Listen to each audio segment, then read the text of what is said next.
Hello friends, आप लोगों को इस चैनल पे फिर से स्वागत है। ये बीपीएससी 66वीं की पॉइंट ऑफ व्यू से पूरी सीरीज को तैयार किया गया है। तो हम लोग जो है बीपीएससी 66वीं की जो एग्जाम आने वाला है उसके पॉइंट ऑफ व्यू से पूरी तरह से तैयारी करेंगे। बिहार के बारे में और उसकी हिस्ट्री, ज्योग्राफी, पॉलिटी, जितने भी उससे रिलेटेड कड़ी हैं उस पर विस्तृत तौर पे हम लोग प्रकाश डालेंगे। सबसे पहले हम लोग बिहार के बारे में देखेंगे क्योंकि ये इंटरव्यू के पॉइंट ऑफ व्यू से भी इंपॉर्टेंट होता है। तो चलिए स्टार्ट करते हैं। पहले हम लोग बिहार के बारे में पूरी उसकी जानकारी ले लेते हैं और कोई भी डाउट हो आप मुझे कमेंट कर सकते हैं, ठीक है। तो पहले बिहार के बारे में देखते हैं, इसके बाद हम लोग बिहार से रिलेटेड जो हिस्ट्री है उसके बारे में हम लोग डिस्कस करेंगे। देखिए, सबसे पहले सवाल ये उठता है कि बिहार का नाम बिहार क्यों पड़ा, कैसे पड़ा। इसका अनेकों कारण थे। संभवतः जो इंपॉर्टेंट कारण था वो ये था कि बौद्ध बिहारों की यहाँ पे अधिकता के कारण जो बिहार है इसका नाम बिहार पड़ा। तो याद रखिएगा, बौद्ध बिहार की अधिकता के कारण। और इसकी स्थापना दिवस जो है, बिहार की स्थापना दिवस कब मनाया जाता है तो 22 मार्च को। 12 दिसंबर 1911 को बिहार को बंगाल से जो है अलग प्रांत बनाने की घोषणा दिल्ली दरबार में की गई थी। 22 मार्च 1912 को बिहार और उड़ीसा जो थे संयुक्त प्रांत के गठन की घोषणा विधिवत जारी की गई थी। और इससे पहले बिहार जो था अविभाजित बंगाल का जो था भाग था, ठीक है। बंगाल प्रेसिडेंसी से अलग होकर बिहार और उड़ीसा जो है संयुक्त रूप से एक प्रांत के रूप में 1 अप्रैल 1912 को ये अस्तित्व में आए। वर्तमान में उड़ीसा जो है उस पहले जो नाम था उड़ीसा था, अब ओडिशा हो गया है, याद रखिएगा। 28 मार्च 1936 की अगर बात करें तो बिहार के लिए एक पृथक विधान परिषद का गठन किया गया था।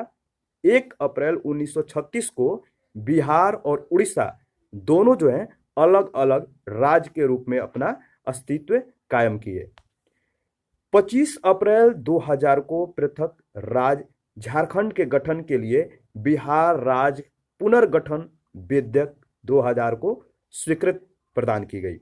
और 2 अगस्त 2000 को लोकसभा में 11 अगस्त 2000 को राज्यसभा में जो है इससे राज्य पुनर्गठन विधेयक 2000 को पारित कर दिया गया था। और 25 अगस्त 2000 को विधेयक पर उस समय डॉक्टर के.आर. नारायण जो थे वो राष्ट्रपति थे। इन्हीं की मंजूरी के साथ बिहार राज्य 2 हिस्सों में विभाजित हो गया था। तो याद रखिएगा, उस समय जिस राष्ट्रपति का जो नाम था जिन्होंने इस विधेयक पे मतलब की मंजूरी दी थी वो थे डॉक्टर के.आर. नारायणन। 15 नवंबर 2000 को झारखंड एक नए राज्य के रूप में अस्तित्व में आ गया था, ठीक है। आगे बढ़ते हैं और देखिए, बिहार का जो राजधानी है पटना है, आपको पता है। और उच्च न्यायालय जो है पटना में ही है। इसका स्थापना अगर याद रखना है तो 1 दिसंबर 1913 है और उद्घाटन 3 फरवरी 1916 है। आगे बढ़ते हैं। ये सारे पॉइंट बहुत इंपॉर्टेंट हैं, आप 1 से 2 बार जरूर रिवीजन करिएगा। और एग्जाम से पहले आप 5 दिन पहले कह सकते हैं कि आप जो है रिवीजन करके जाइएगा।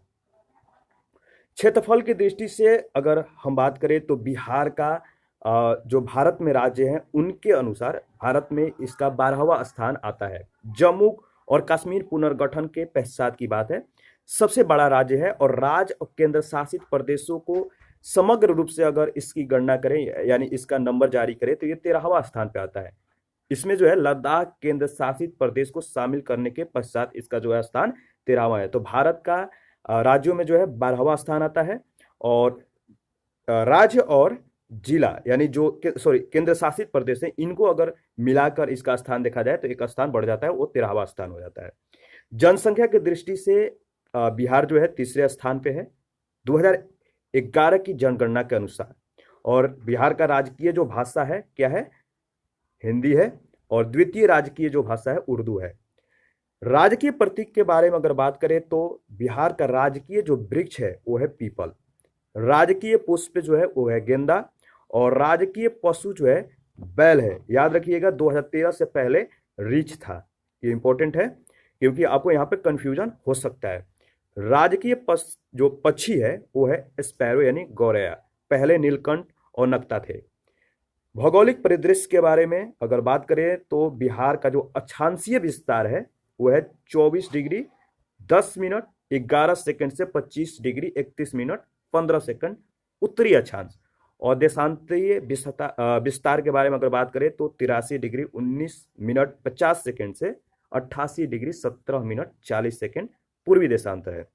और बिहार का क्षेत्रफल जो है 94,163 वर्ग किलोमीटर है। लंबाई अगर इसका उत्तर से दक्षिण की तरफ देखें बिहार का, आप मैप जो है साथ में लेकर बैठिएगा, इंपॉर्टेंट है क्योंकि मैप से भी आपका 2 क्वेश्चन आना ही आना है। वैसे हम लोग मैप के बारे में भी थोड़ा डिस्कस करेंगे।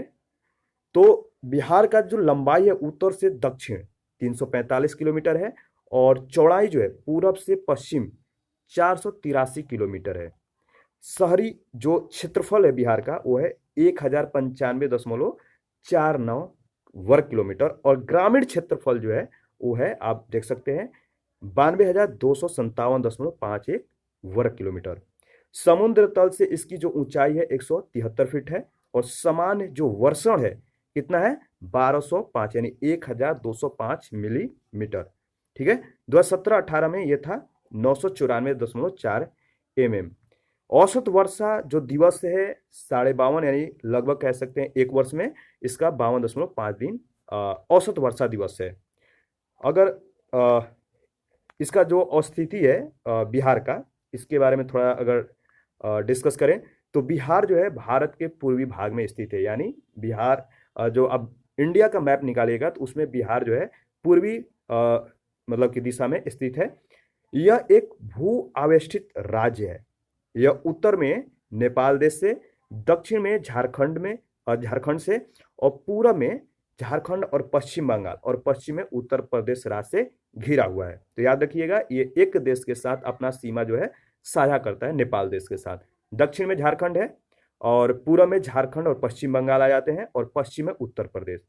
बिहार नेपाल की संयुक्त अंतर्राष्ट्रीय सीमा कितना किलोमीटर है तो 729 किलोमीटर लंबा है। आगे बढ़ते हैं नेक्स्ट, और इसका प्रशासनिक परिदृश्य के बारे में देख लेते हैं। तो देखिए जो बिहार में प्रमंडल की संख्या है वो है 9। याद रखिएगा कौन कौन, पटना, मगध, सारण, तिरहुत, दरभंगा, कोसी, पूर्णिया, मुंगेर और भागलपुर। प्रमंडल की संख्या याद रखना है और क्वेश्चन पूछा जा सकता है कि इसमें कौन जो है बिहार का प्रमंडल नहीं है, तो 4 ऑप्शन होगा जिसमें एक आपका नहीं होगा। तो याद रखिएगा 9 आपको प्रमंडल के नाम याद रखने हैं। देखिए जिला बिहार में जो जिला की संख्या है वो 38 है, अनुमंडल 101 है, सामुदायिक विकास खंड इसकी संख्या 534 है। बिहार में पंचायत की संख्या जो है 8,406 है और राजस्व ग्राम जो है 45,103 है और नगरीय संकुल या समूह जो है वो 14 है। और नगर कितने हैं 199 और महानगर जो है याद रखना है एक है वो है पटना। और पुलिस थाना 853 है और पुलिस जिला जो है 44 है। विधानमंडल जो बिहार का विधानमंडल है द्विसदनीय है, यहाँ पे विधानसभा और विधान परिषद दोनों कायम है। विधानसभा के सीटों की संख्या जो है 243 है और विधान परिषद में सदस्यों की संख्या जो है 75 है। लोकसभा में सीटों की संख्या कितनी है 40 है। राज्यसभा में सदस्यों की संख्या जो है 16 है। याद रखिएगा विधानसभा के सीटों की संख्या 243, विधान परिषद में सदस्यों की संख्या 75, लोकसभा में सीटों की संख्या 40 और राज्यसभा में 16। इसमें भी जो है अनुसूचित जाति और अनुसूचित जनजाति के लिए भी सीटें जो है बांटी गई है। लोकसभा में अनुसूचित जाति की जो आरक्षित सीटें हैं वो 6 है और विधानसभा में अनुसूचित जाति की जो आरक्षित सीटें हैं वो है 38 और विधानसभा में अनुसूचित जनजाति की आरक्षित सीटें जो है वो है 2। तो याद रखिएगा। हमारा नेक्स्ट पॉइंट है राज्य की सीमा को स्पर्श करने वाले कितने राज्य हैं, यानी बिहार राज्य की सीमा को स्पर्श करने वाले देखिए 3 राज्य हैं, एक देश है वो है नेपाल। तो याद रखिएगा झारखंड, उत्तर प्रदेश, पश्चिम बंगाल 3 ऐसे राज्य हैं जो बिहार राज्य को स्पर्श करते हैं। सबसे इंपॉर्टेंट तब हो जाता है जब पूछा जाता है कि बिहार और झारखंड को स्पर्श करने वाले कितने डिस्ट्रिक्ट हैं, उसी तरह उत्तर प्रदेश और पश्चिम बंगाल भी इंपॉर्टेंट हो जाता है। तो देखिए बिहार और झारखंड में जो स्पर्श करने वाले बिहार के जो डिस्ट्रिक्ट हैं वो है 8। यानी कौन कौन से हैं? तो झारखंड को जो स्पर्श करता है वो है रोहतास, औरंगाबाद, गया, नवादा, जमुई, बांका, भागलपुर और कटिहार। संख्या भी पूछा जाता है कि बिहार और झारखंड को स्पर्श करने वाले बिहार के कितने डिस्ट्रिक्ट हैं? तो 8 है, याद रखिएगा। और उत्तर प्रदेश का भी 8 है। यानी बिहार और उत्तर प्रदेश को स्पर्श करने वाले जो टच करने वाले डिस्ट्रिक्ट की संख्या वो है 8। कौन कौन है? तो उत्तर प्रदेश में जो टच करते हैं रोहतास है, कैमूर है, बक्सर है, आरा है, सारण है, सिवान, गोपालगंज, पश्चिम चंपारण। तो ये है। और याद रखिएगा कि रोहतास ये ऐसा डिस्ट्रिक्ट है जो 2 राज्यों को स्पर्श करता है, झारखंड और उत्तर प्रदेश। नेक्स्ट है पश्चिम बंगाल। पश्चिम बंगाल में देखिए 3 डिस्ट्रिक्ट जो है बिहार के स्पर्श करते हैं, वो है कटिहार, पूर्णिया और किशनगंज। इन सारे डिस्ट्रिक्टों को जो है हम लोग बिहार के मैप में देखेंगे। आगे बढ़ते हैं। देखिए राज्य की सीमा को जो है स्पर्श करने वाला जो देश है, मैंने इससे पहले ही बताया है, नेपाल है। एक देश जो है बिहार को स्पर्श करता है। नेपाल से सटे बिहार के जिले देख लेते हैं कौन कौन से हैं। तो देखिए जो बिहार के जिले हैं जो नेपाल देश से सटे हुए हैं वो है पश्चिम चंपारण, पूर्वी चंपारण, सीतामढ़ी, मधुबनी, सुपौल, अररिया और किशनगंज। आगे बढ़ते हैं। नेक्स्ट जो भारत के कह सकते हैं कि कुल क्षेत्रफल में कितना प्रतिशत है? तो भारत के कुल क्षेत्रफल में बिहार का जो प्रतिशत है 2.86% है। और कुल वन बिहार के क्षेत्रफल का जो प्रतिशत है वो कितना है? 7.76%। तो याद रखिएगा भारत के कुल क्षेत्रफल में प्रतिशत जो है 2.86% है और कुल वन में 7.76%। ये बिहार के क्षेत्रफल के प्रतिशत के अनुसार है। जलवायु जो बिहार की है वो मानसूनी है। और बिहार की सबसे बड़ी नदी जो है वो गंगा है। सबसे गर्म कुंड बिहार का कौन सा है? वो है ब्रह्मकुंड। सर्वाधिक पाए जाने वाली मिट्टी बिहार में कौन सी है? तो जलोढ़ मिट्टी। सर्व प्रमुख बिहार का जो खाद्य फसल है वो क्या है? चावल है। और देखिए इंपॉर्टेंट है कि पूछा जा सकता है कि सर्वाधिक क्षेत्रफल वाले 3 जिले किस क्रम में? घटते क्रम में आपको बताना है। तो देखिए सर्वाधिक क्षेत्रफल जो वाले जिले हैं यानी घटते क्रम में वो है पश्चिम चंपारण का, इसके बाद गया और पूर्वी चंपारण। तो सर्वाधिक क्षेत्रफल वाले 3 जिले घटते क्रम में अगर व्यवस्थित करने के लिए आपको पूछा जाए तो पहला पश्चिमी चंपारण, इसके बाद गया, फिर पूर्वी चंपारण। इसके बाद यह भी पूछा जा सकता है कि सबसे कम क्षेत्रफल वाले 3 जिले बढ़ते क्रम में सजाइए। तो आपका पहला होगा शिवहर, दूसरा अरवल और तीसरा शेखपुरा। मैं फिर से रिपीट कर रहा हूं, सर्वाधिक क्षेत्रफल वाले 3 जिले पश्चिम चंपारण, गया, पूर्वी चंपारण।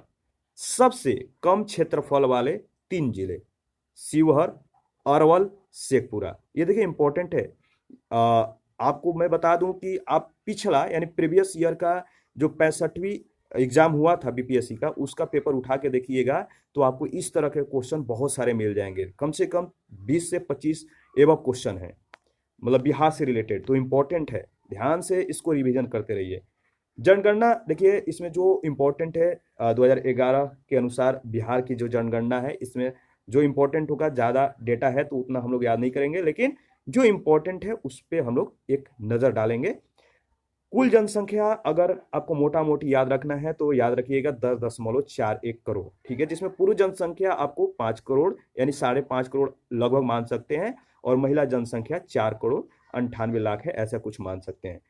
इंपॉर्टेंट है कि जनसंख्या घनत्व बिहार की कितनी है? तो 1106 यानी 1106 प्रति वर्ग किलोमीटर जनसंख्या घनत्व है। बिहार की जो जनसंख्या वृद्धि दर है वो है 25.42%, यानी भारत की कुल जनसंख्या का 8.60%। लिंगानुपात कितना है? तो देखिए लिंगानुपात जो है 918 है और शिशु लिंगानुपात 935 है, ठीक है। और बिहार की साक्षरता दर जो है 61.80% है, जिसमें पुरुष साक्षरता दर 71.2% और महिला साक्षरता दर 51.5%। मोटा मोटी इतना याद रखिएगा। आगे बढ़ते हैं। शहरी साक्षरता दर है, देखिए ये सब ज़्यादा इंपॉर्टेंट नहीं है, लेकिन सर्वाधिक जनसंख्या वाले 3 जिले कौन कौन से हैं, ये इंपॉर्टेंट है, तो याद रखिएगा। सर्वाधिक जनसंख्या वाले 3 जिले हैं पटना, पूर्वी चंपारण और मुजफ्फरपुर। ठीक है।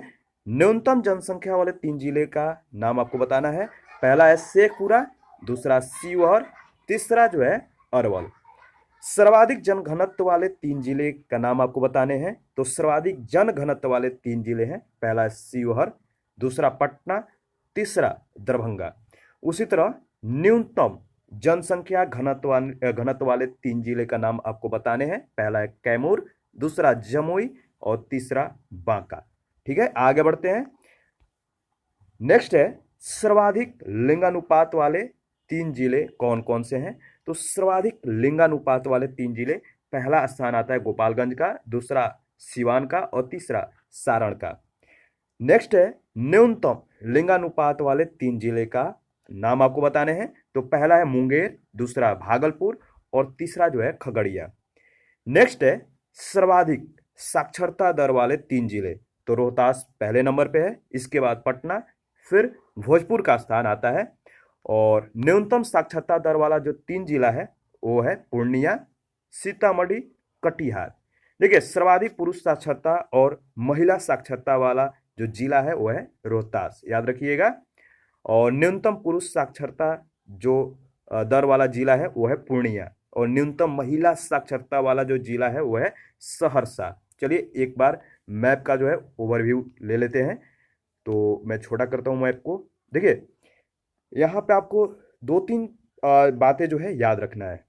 मैप में सबसे पहले ये देखना है कि बिहार जो राज्य है ये किन किन राज्यों से स्पर्श करता है, और जिन राज्यों से स्पर्श करता है वो बिहार के कितने डिस्ट्रिक्ट हैं जो उस राज्य को स्पर्श करते हैं।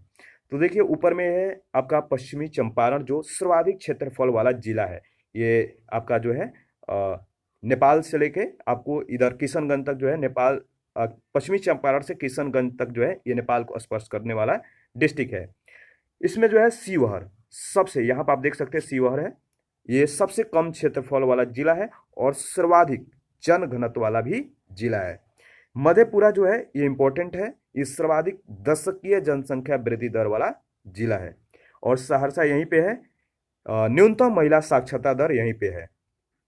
और पूर्णिया का जो इम्पोर्टेंस है वो इसलिए है कि न्यूनतम साक्षरता वाला यह जिला है और न्यूनतम पुरुष साक्षरता भी यहाँ पे है। यानी न्यूनतम साक्षरता वाला जिला और न्यूनतम पुरुष साक्षरता वाला जिला दोनों है। देखिए, आप जिस डिस्ट्रिक्ट से मतलब कि बिलोंग करते हैं, आप उस डिस्ट्रिक्ट के अगल बगल कितने डिस्ट्रिक्ट जो है आपके डिस्ट्रिक्ट से कितने अगल बगल, यानी बिहार मैप में आपको देखना है अपने डिस्ट्रिक्ट का लोकेशन और उस लोकेशन के इर्द गिर्द कौन कौन सा जिला जो है आपके डिस्ट्रिक्ट में मतलब कि सटा हुआ है, यानी आपके डिस्ट्रिक्ट से ये जो है स्पर्श करते हैं। तो ऐसे करिएगा तो आपको जो है मैप पूरी तरह से याद हो जाएगा। नेक्स्ट हमारा है पटना। पटना इंपॉर्टेंट है क्योंकि बिहार का राजधानी भी है और यहाँ पे सर्वाधिक जनसंख्या वाला जिला का जो तमगा है इसे प्राप्त है।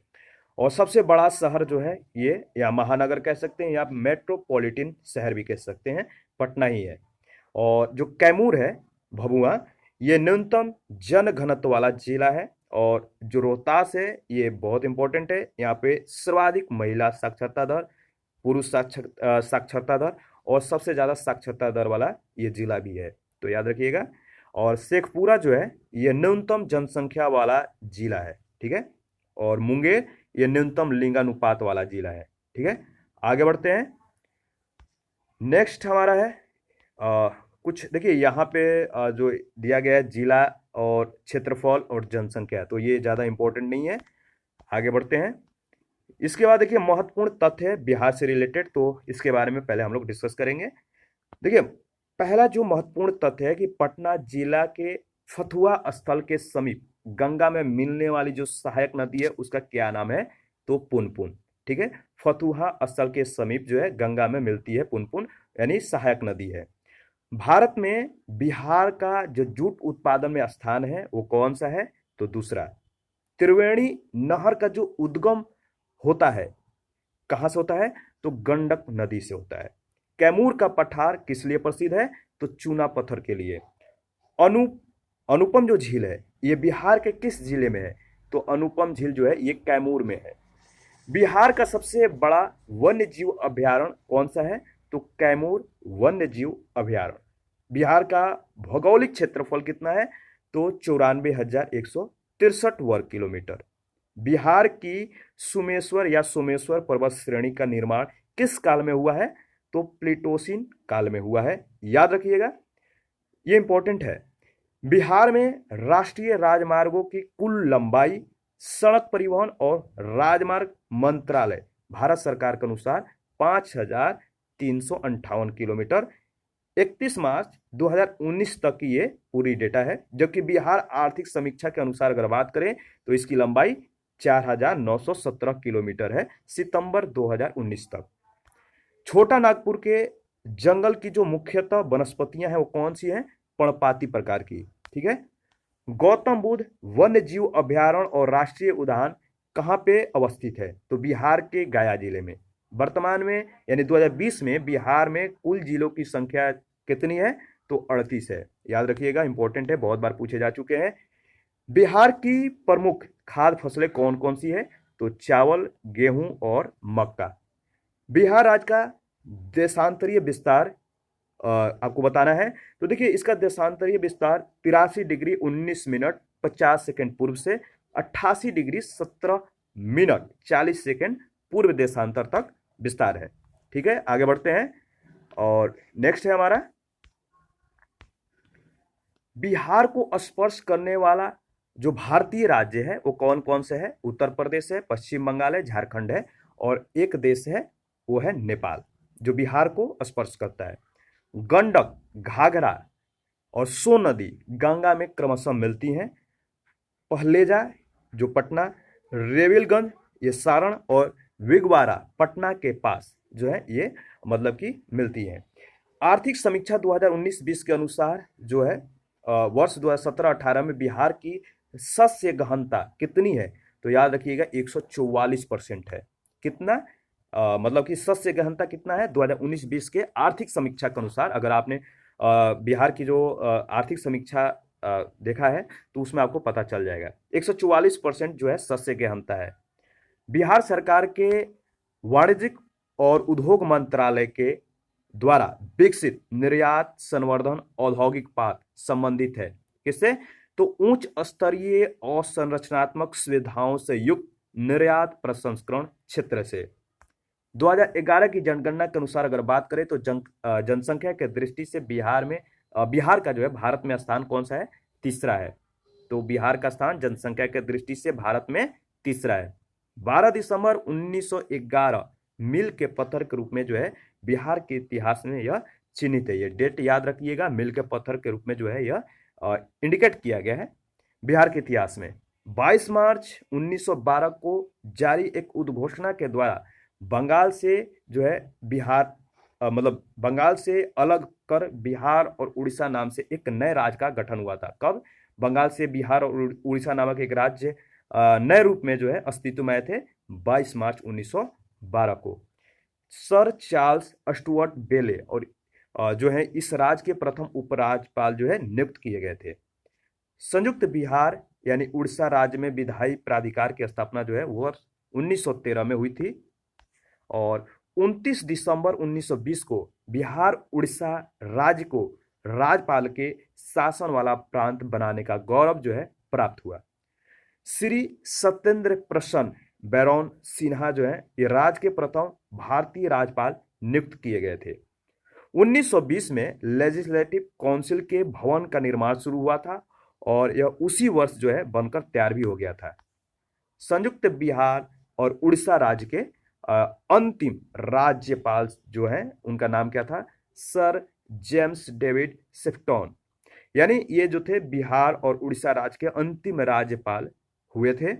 गवर्नमेंट ऑफ इंडिया एक्ट 1935 की व्यवस्था के अनुरूप अगर बात करें तो 22 से 29 जनवरी 1937 की अवधि में बिहार विधानसभा के चुनाव जो हुए थे संपन्न हुए थे, सफल हुए थे। 20 जुलाई 1937 को डॉक्टर श्री कृष्ण सिन्हा के नेतृत्व में प्रथम सरकार का गठन हुआ और 22 जुलाई 1937 को विधानमंडल का प्रथम अधिवेशन जो है हुआ था। प्रथम अधिवेशन विधानमंडल का जो हुआ था उसका डेट इंपॉर्टेंट है और किसके नेतृत्व में हुआ था, तो याद रखना है। 20 जुलाई 1937 को डॉक्टर श्री कृष्ण सिन्हा के नेतृत्व में जो है प्रथम सरकार गठित हुई थी और 22 जुलाई 1937 को विधान मंडल का प्रथम अधिवेशन हुआ था। 31 अक्टूबर 1939 को मुख्यमंत्री, उस समय जो तत्कालीन मुख्यमंत्री थे वो थे श्री कृष्ण सिन्हा। इन्होंने अब अपना इस्तीफा दे दिया था और बिहार विधानसभा जो है विघटित हो गई थी। ठीक है, आगे बढ़ते हैं। हमारा नेक्स्ट टॉपिक है बिहार का इतिहास। ठीक है, तो इसको नेक्स्ट लेक्चर में हम लोग डिस्कस करेंगे।